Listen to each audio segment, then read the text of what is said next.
Okay, so this is the last exercise in our first class, and we have been talking and learning so much in this class.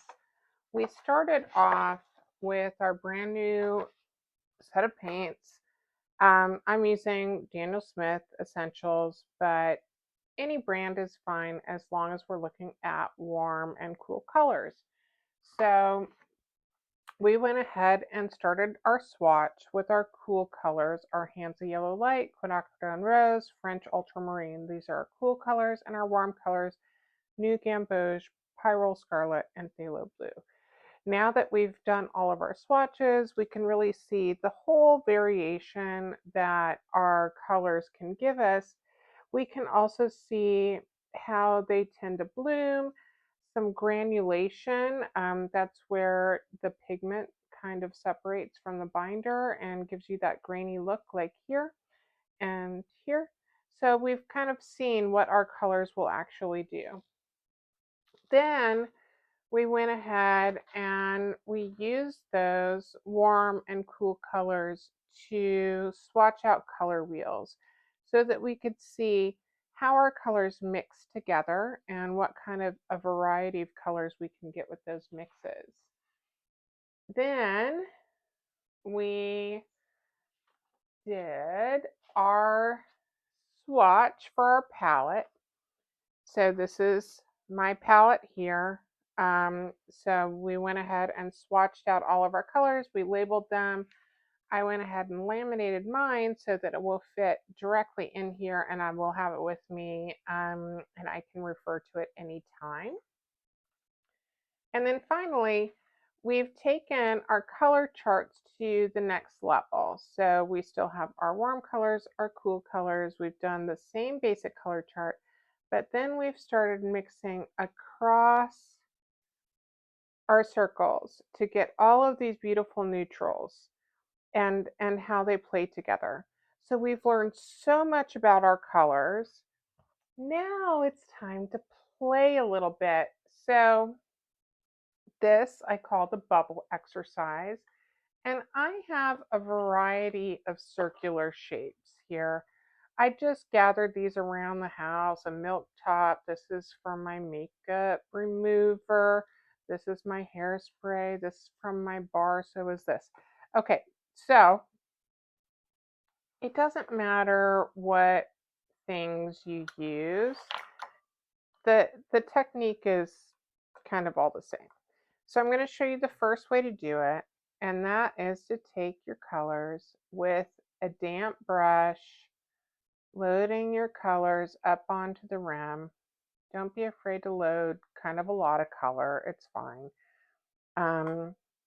So you load the 3 colors up on the rim,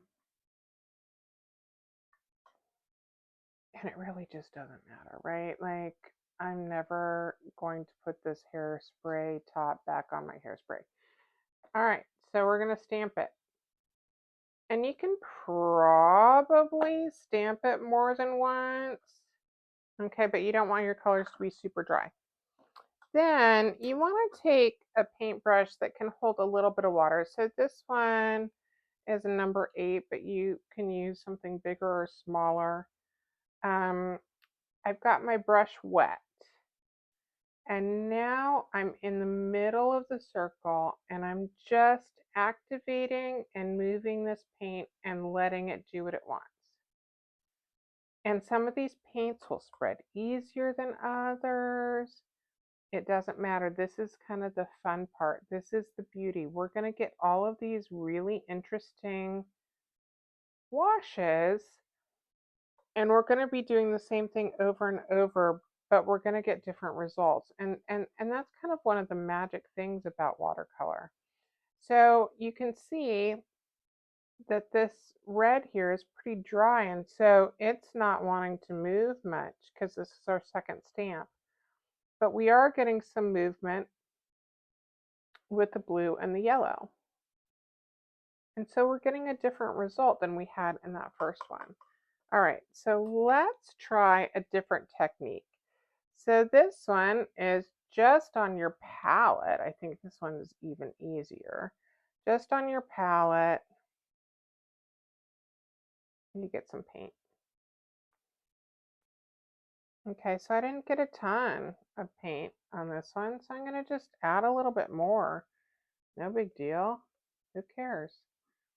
All right, that's maybe enough. Let's activate. We've got our water, and we're going for it. And this little bubble is different. Now, with your bubbles, if you don't like how it's kind of going on the outside, you can keep drying your brush off and wiping it away. We can always add a background later if we want to, but this is really all about the play. Okay, so I wanted to experiment, like what would happen if I have some wet paper, and I'm wetting this area pretty well. Let's see. And I'm just dipping into the paint again and stamping, and so we get a totally different effect. Really pretty, totally different. So I can let that keep swimming outside the lines, but I can maybe go ahead and encourage it inside the lines to blend. So we get a softer bubble. Now let's say I want to just do one color on top here because I like how that blue is looking. That's totally cool, right? This is about playing with how your colors are playing with each other, right? So there's no right or wrong way. It's about experimenting and looking at what you can do with this technique of stamping. So while we are looking, I will go ahead and show you some of the other ones that I have already done, just to give you some inspiration. And remember, while we're experimenting and talking about the way that our paints play together, it's okay to do things like dropping in a little paint. Let's say you wanted this bubble more blue. Maybe you want this not so blue right here, but you want it to spread more. Go ahead and play with your water. Here, maybe you wanted it more red.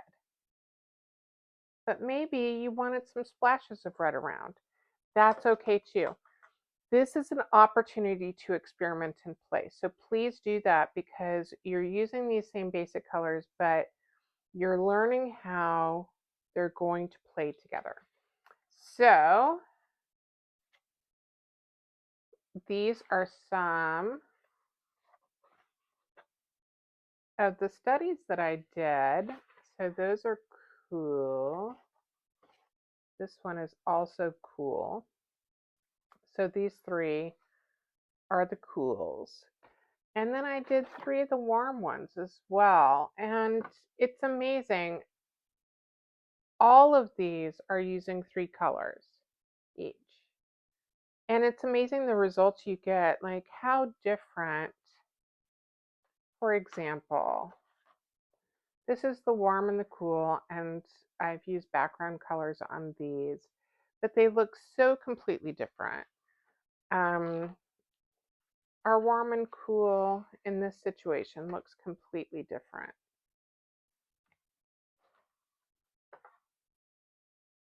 So there's so much fun stuff to do here. I really hope you experiment and have a good time with it. But you can also do the same technique, not just with the circles, right? So let's say you legit